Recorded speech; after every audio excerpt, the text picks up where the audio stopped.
Uninzi kweli lusebenzisa iteksi ukuya nokubuya emisebenzini, kodwa ungquzulwano kwelicandelo lubangela ukulahleka kwemiphefumlo. Kukho izicwangciso zokuhlenga-hlengisa ilicandelo libe ngamashishini alandela imithetho yezabasebenzi, kodwa kukude engqinibeni. The finishing line is formalization. It's big. You understand what we're dealing with there. We're trampling on toes of people who have benefited out of the system. Kunyaka uphelileyo kwangqutyaniswa inhloko kwimbizo yecandelo leeteksi norhulumente ukuzingela isisombululo somanyano nolawulo oluliqilima. We have a task team that is implementing the resolution. It's not easy. There's divisions in the taxi industry. Eminye imibutho yeteksi yanqwala.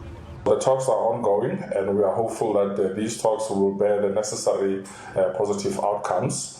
We will stay engaging with the minister until we find each other and reach amicable solutions. There are efforts from all angles, and of course, because it's a process, there is bound to be areas of differences, but what is important is that parties converge and address those issues. Kusenjalo Mbalula uthi isebe lakhe lidlala indlebe nelezimali nemibutho yeteksi ukuxovula umba wembuyekezo.